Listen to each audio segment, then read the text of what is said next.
હમણાં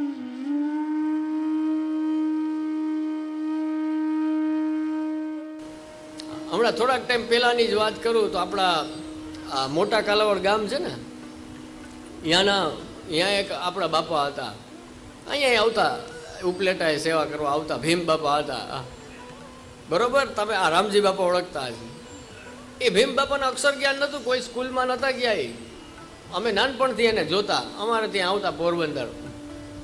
99 આખ્યાન મોઢે, દયારામભાઈના કીર્તન મોઢે, મૂલ પુરુષ મોઢે, આ બધું લ્યો. કઈ સ્કૂલમાં ભણવા ગયા હતા? આ કઈ વસ્તુ કામ કરે? આ જે એમનો ભગવત સ્નેહ છે ને, એ કામ કરે કે એને સ્નેહ છે, એને ભાવ છે, તો સામે કૃપા થાય છે, બધું એમને આવડી જાય. ને સાચું જ્ઞાન કઈ પુસ્તકોથી ના મળે મારા વાળા. સાચું જ્ઞાન તો ઠાકોરજીને કૃપા કરીને રેડવું હોય ત્યારે રેડે. આપણે જ્યારે વાંચેલું તો યાદે નથી રહેતું, કદાચ વાંચ્યું હોય ને તો યાદે નથી રહેતું. આપણે બધાની વિદ્યા બધી ઓલી કર્ણ જેવી છે. એટલે કર્ણને નહોતું કીધું ટાઈમ ઉપર તારી વિદ્યા કામ નહીં લાગે, એમ લગભગ ને એવું છે. વાંચ્યું ઘણું હોય પણ ટાઈમે ભૂલાઈ જાય, ટાઈમે યાદ ના આવે કંઈ, તો કંઈ કામનું નહીં. એ ટાઈમે યાદ આવવું ને, ત્યાં જ કૃપાનો રોલ આવે છે મારા વાલા. કૃપાનો રોલ ક્યાં આવે કે ટાઈમે તમને યાદ કરાવી દે, એ કૃપા છે. ખાલી પુસ્તક વાંચવાથી કાંઈ નહીં થાય, એના હાર્દને સમજવું પડશે. ખાલી ગ્રંથને રટ્ટો મારવાથી કાંઈ નહીં થાય. એ વાણીના અંદર શું ભાવ છે એને સમજવું પડશે. અને ભાવથી જ પુષ્ટિ માર્ગ છે. ભાવ નથી તો પુષ્ટિ માર્ગ નથી. આ લખવું હોય તો લખી લ્યો. તો મર્યાદામાં બીજા કેટલાય માર્ગ છે. જો ભાવ છે મહાપ્રભુજીમાં, ઠાકોરજીમાં, વલ્લભકુળમાં, તો પુષ્ટિ માર્ગ આજની તારીખે ફલિત તમારા માટે છે. અને જો ભાવ નથી તો ગમે એટલું કદાચ કરી લેશો ને, ક્યારેય ફલિત થવાનો નથી. આ ભાવ જ મુખ્ય આધાર છે. કેવલેન હિ ભાવેન ગોપ્ય ગાવ ખગા મૃગા. ભગવાન પોતે આજ્ઞા કરે છે કે વ્રજના ગોપીજનો કોઈ યુનિવર્સિટીમાં નહોતા ગયા, વ્રજની ગાયું કોઈ જગ્યાએ કાંઈ ઓલી પઠિત થઈને નથી આવી કાંઈ, કે અહીંયાના ગ્વાલ બાલ સખા કોઈ ભણેલા નહોતા. એ બધાએ કેવલેન હિ ભાવેન, માત્ર ને માત્ર ભાવથી મને પ્રાપ્ત કરેલો છે. એમ ભગવાન પોતે ચોખ્ખું કહે છે, સ્પષ્ટ આજ્ઞા કરે છે કે માત્ર ને માત્ર ભાવથી મને આ લોકોએ પ્રાપ્ત કર્યો છે. એમને કોઈ જ્ઞાન નહોતું. એટલે જ્ઞાન છે ખૂબ આનંદની વાત છે, પણ ભાવ છે એ મુખ્ય ધરીરૂપ છે. ભાવ જો વયો ગયો તો પછી બધું ખતમ થઈ ગયું. તો પછી પુષ્ટિ માર્ગમાં આગળ કાંઈ બહુ ગતિની શક્યતા રહેતી નથી. પછી એક આભાસી પુષ્ટિ માર્ગ આપણે જીવીએ કે હા હું પુષ્ટિ માર્ગ છું, ભાવ વગરનો માર્ગ છે નહીં. અહીંયા તો બધા ભગવદીઓના ભાવથી જ બધા મનોરથો થયા છે અને બધા કાર્યો થયા છે. પરમાનંદદાસજીએ મનોરથ કર્યો કે એસે દશક હોય તો હમ કછું સચું પાવે. પરમાનંદદાસજી કહે છે કે આવા એક શ્રીનાથજીથી સંતોષ નથી થતો, આવા તો 10 શ્રીનાથજી હોય ને તો અહીંયા કંઈક શાંતિ થાય, એમ મનોરથ કર્યો. અને આપણે મનોરથ કર્યો, પરમાનંદદાસજીના મનોરથ પૂરો કરવા માટે જ ગુસાઈજીએ પાછા બીજા વહુજી સાથે લગ્ન કર્યા અને ઘનશ્યામજીનું પ્રાગટ્ય છે. કેટલી મોટી આપણી ગ્રહસ્થી છે જુઓ, 7 બાલક. તો પરમાનંદદાસજીના મનોરથમાં એક શ્રીનાથજી, બીજા શ્રી મહાપ્રભુજી, ત્રીજા શ્રી ગુસાઈજી અને 7 બાલક. આ 10 કૃષ્ણવત લીલા કરી, કૃષ્ણ સ્વરૂપે આનંદ આપ્યો. આ પરમાનંદદાસજીનો મનોરથ હતો કે આવા 10 શ્રીનાથજી હોય ને તો કાંઈક અમને થાય. એટલે આપણે જુઓ મહાપ્રભુજી, ગુસાઈજી, શ્રીનાથજી અને 7 બાલક સ્વરૂપે એ જ કૃપા વરસાવી, એ જ રીતે કૃષ્ણનો અનુભવ એ દરેકે દરેક સસ્તીને કરાવ્યો. બધું આ તો ભાવ હતો ત્યારે થયું ને. મારું કહેવાનું છે કે ભાવથી ભગવાનને પામી શકાય છે. અને આપણું તો મોટું સૌભાગ્ય છે કે આપણે તો વૈષ્ણવના ઘરમાં જન્મ થઈ ગયો. શ્રી હરિરાય મહાપ્રભુ કહે છે કે ઝાકે ભાગ્ય ફલે યા કલી મેં શરણ સોઈ જન આવે રે. કે કોઈ શરણે આવે છે ને તો એના એ ભાગ્ય ખુલી ગયા કહેવાય કે આ માર્ગમાં એ શરણે આવ્યો. ને આપણે તો સહજ રીતે વિચારો કે આપણે તો વૈષ્ણવ મા બાપને ત્યાં જન્મ થયો છે. આપણે ક્યાં આમ ઉડતા ઉડતા હાલતા હાલતા કોઈને કહેવાથી શરણે નથી આવ્યા. એના એ સૌભાગ્ય કહે છે હરિરાય મહાપ્રભુ કે કાંઈ લેવા દેવા નથી અને આ શરણે આવી ગયો ને, કદાચ કૃપા થઈને તો એનું એ મોટું સૌભાગ્ય છે કે આ માર્ગમાં આવ્યો. અને જ્યારે આપણે તો વૈષ્ણવના દીકરા થયા છીએ, વૈષ્ણવ દાદા, વૈષ્ણવ પરદાદા, વૈષ્ણવ બાપા, એના ઘરમાં આપણો જન્મ થયો છે, તો વિચારો કે ઠાકોરજીએ નક્કી કર્યું જ કે તું મારો છે એટલે જ આ ઘરમાં જન્મ આપ્યો. નહીં તો ના થાય એ વસ્તુ, નહીં તો એ ક્યારેય ના થાય. અફઘાનિસ્તાનમાં જન્મ દઈ દે ભગવાન, અહીં ના દે. વૈષ્ણવના ઘરમાં ઉપલેટામાં કેમ જન્મ થયો એ વિચાર કરવો જોઈએ. સમઢિયાણામાં જ મારો જન્મ કેમ થયો એ વિચાર કરવો જોઈએ. બીજે ક્યાંય અવળી મોટી દુનિયા 250 ઉપર દેશ છે, 256 ઉપર દેશ છે, ક્યાંય ભગવાને મને જન્મ ના આપ્યો ને કેમ આ વૈષ્ણવના ઘરમાં જ જન્મ આપ્યો. તો એ મારા વાલા તમારું વરણ બતાડે છે કે ઠાકોરજીએ નક્કી કર્યું છે કે આ મારો જીવ છે એટલે વૈષ્ણવના ઘરમાં જ. તમને તો જન્મથી જ અંગીકાર થઈ ગયો છે. એટલે અમને બ્રહ્મસંબંધ દેવામાં અમે છે ને પૂછીએ, બહુ બ્રહ્મસંબંધ થવા માંડ્યા ને એટલે થોડુંક અમારે પૂછવું પડે. હા કે ભાઈ શું કારણથી બ્રહ્મસંબંધ લ્યો છો, સાવ એમ નવા લાગે અમને તો અમે પૂછીએ. પછી એ કે ના જે અમારે તો માતા પિતા ઘરમાં બધાને બ્રહ્મસંબંધ છે, તો પછી પરંપરાથી એને દેવામાં કોઈ વાંધો નથી, તો બ્રહ્મસંબંધ આપી શકે. સાવ નવું કોઈક આવ્યું હોય તો અમારે એને પૂછવું પડે કે કારણ શું, કેમ લ્યો છો. હવે ઘણા 50-60 વર્ષે છે ને, 60 વયા ગયા. હું કે બાપાને પૂછ્યું, ભાઈ બાપા હવે છે બધું વયું ગયું, નીકળી ગયું, હવે કરશો એ શું લઈને એમ, હવે સેવા તો આમાં કેમ થાય. તો કે ના હવે ઈચ્છા છે મારે લેવાની કે, ને હવે બધાને વાંચ્યા એ કે આખી દુનિયામાં જેટલી વિચારધારા દર્શનો હતા બધાય વાંચીને બેઠો. પછી એમ થયું કે ના મહાપ્રભુજી કહે ને એના જેવું કોઈ નહીં કે, એટલે હવે બ્રહ્મસંબંધ લેવાની ઈચ્છા છે ને હવે આગળ વધુ. એને આપ્યું પછી વાંધો નહીં, આ ભલે ને 60-62 વર્ષે પણ આ કૃપા છે ને, આ એનું વરણ બતાડે. કૃપા છે તો થશે એક દિવસ જરૂર.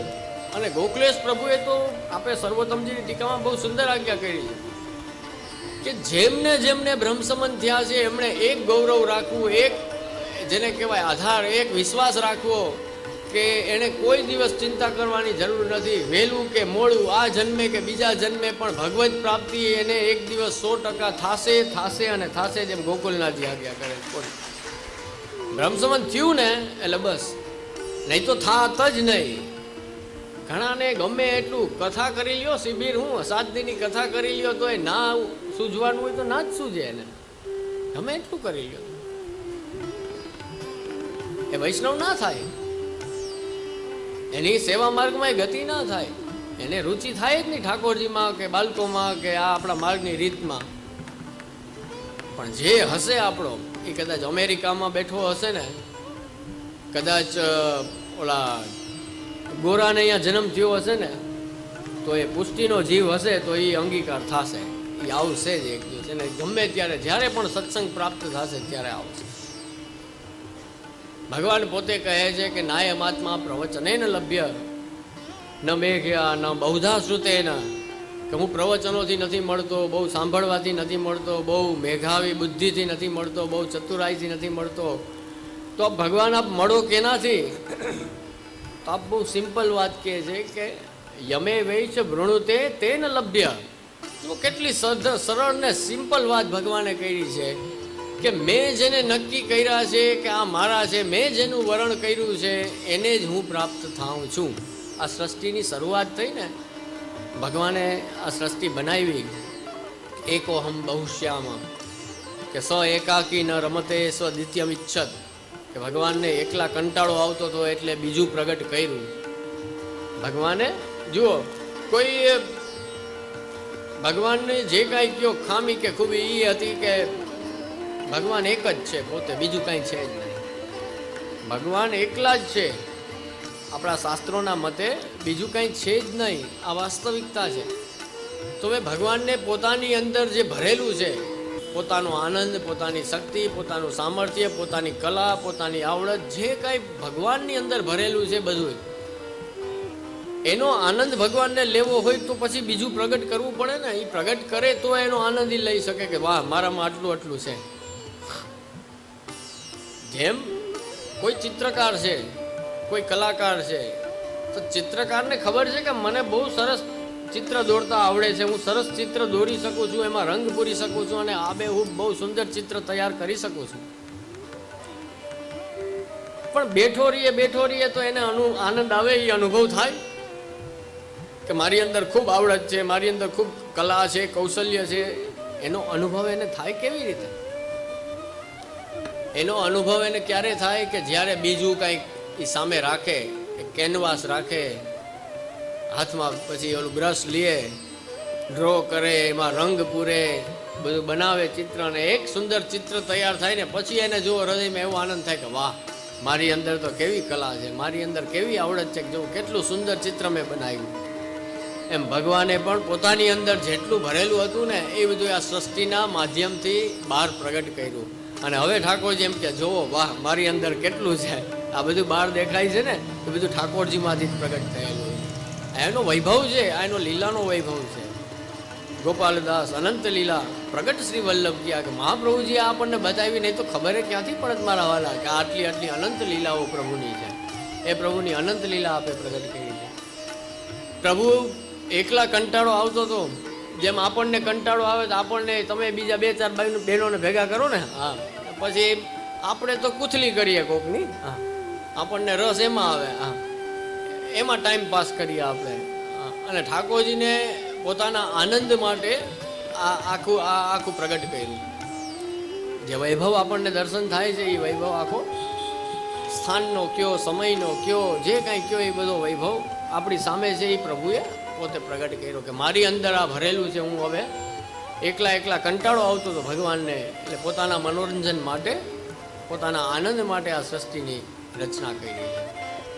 અને એ સૃષ્ટિની રચના ભગવાને કરી અને એમાં નિત્ય લીલાના જીવો હતા, એને પાછા લીલામાં પહોંચાડવાનો પડકાર આવ્યો. હવે સમસ્યા મોટામાં મોટી શું છે કે અહીંયા જીવ તત્વથી તો એ ભગવદંશ છે જ, આત્માને કોઈ પ્રોબ્લેમ નથી, આત્મા તો વૈષ્ણવી છે, આત્મા લીલાનો પરિકર છે. પણ કેટલાય જન્મો આપણે લીધા હોય ને એ બધાના દુસંગ આપણને લાગ્યા હોય. એ દુસંગ લાગતા જાય એટલે ભગવાનને આપણે ભૂલી જાય કે ભગવાન જેવું કાંઈ છે, ભગવાન સાથેનો મારો કંઈ સંબંધ છે, ભગવાનની હું પહેલાં સેવા કરતો. તો આ બધા ભગવદીઓ આપણને એ જ યાદ કરાવે છે ને. અમે રાજના ખાસા ખવાસરે મુક્તિ મનના આવે, દયારામભાઈ ગાય છે, બધા ભગવદીઓ ગાયનું કારણ શું કે વૈષ્ણવને યાદ કરાવે છે કે પહેલાંની સ્થિતિ આપણી આ હતી, આપણે સેવામાં હતા, ત્યાંથી અપરાધવશ આ ભૂતલ ઉપર આવવાનું થયું અને અહીંયા શ્રી મહાપ્રભુજીની કૃપાનો માર્ગ પ્રાપ્ત થઈ ગયો કે હવે ફરી પાછો જવાનો એ અવસર મળ્યો છે કે ઠાકોરજીની સેવામાં પાછા જાય. પણ ઘણા જેને કહેવાય ને એવી જમાવટ કરીને બેસી ગયા છે, અહીંયા આનંદ જ છે, અહીંયા જેવી મજા નથી, એવી જમાવટ કરીને બેઠા છે. આપણે એક દાખલો આપું તમને કે આપણે આમ લાંબી ટ્રીપ ઉપર જવું હોય, લાંબો રસ્તો હોય તો વચ્ચે વચ્ચે થાકી જાય, ડ્રાઈવર થાકી જાય, આપણે થાકી જાય, એટલે હોલ્ડ કરીએ ને, ક્યાંક થોડીક વાર આપણે રોકાતા જાય કે ભાઈ પગ છૂટા કરો, ફ્રેશ થવું હોય ફ્રેશ થઈ જાઓ, ડ્રાઈવરને કે ચા પીવડાવી દો એટલે પાછો એ કામે લાગી જાય. આવું બધું લાંબી મુસાફરીમાં આપણે કરવું પડે કે ભાઈ વચ્ચે ક્યાંક થોડીક વાર રોકાતા જાય એટલે આરામ થતો જાય ને પછી આપણે જગ્યાએ પહોંચી જાય. હવે આપણે કેવું કર્યું ખબર, આપણે લાંબી મુસાફરીમાં વચ્ચે જ્યાં રોકાવાનું હોય ને ત્યાં એવી જમાવટ કરી દીધી કે અહીંથી પાછું જવું જ નથી આગળ. એ યાદ કરવાની જરૂર છે કે આપણે જવાનું છે ક્યાંક, હા, અહીંયા રહેવાનું નથી. આ તો એક યાત્રા છે, એક મુસાફરી છે, ટ્રાવેલિંગ કરીએ છીએ ને અહીંયા થોડીક વાર માટે હોલ્ડ કર્યો છે, આપણે થોડીક વાર માટે રોકાણા છીએ, અહીંયાથી પાછું આપણે ઠાકોરજી સુધી જ પહોંચવાનું છે. બસ આ વસ્તુ યાદ રાખીએ તો પાછું કંઈક કરવાનું મન થાય આપણને. ને એમાં સહકાર કોણ આપે? એમાં પૂર્વાચાર્યોની વાણી, બિરાજમાન વલ્લભકુલ અને વૈષ્ણવો ભગવદીઓ એ બધાની કૃપા થાય તો આપણને આપણા પોતાના સ્વકર્તવ્યમાં પરાયણ આપણે પાછા પ્રવૃત્ત થઈ શકીએ. તો જ્યારે શ્રી મહાપ્રભુજી અને શ્રીનાથજીનું પ્રાગટ્ય થયું, આપે એ દૈવીજીઓને શોધવા માટે જ આખા ભારતનું ભ્રમણ કર્યું, ખુલ્લા ચરણારવિંદે આપણે પરિક્રમા કરી, અને જ્યાં જ્યાં પણ દૈવી જીવો હતા, આ બધા સ્વરૂપો કેવા છે કે જીવ સામે આવે ને તો એ સ્કેન થઈ જાય આખું. અત્યારે સ્કેન ના આવે, સ્કેનર આવે, સ્કેન થઈ જાય બધું. આવા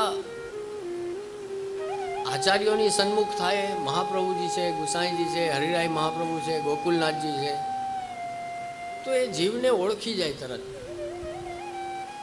કારણ કે એ અઘરું કામ છે ને. આ જીવ છે એ દૈવી છે કે નહીં, આસુરી છે કે દૈવી છે, દૈવી છે તો મર્યાદા છે કે પુષ્ટિનો છે, તો એ ઓળખવા એ બહુ મોટી વાત છે.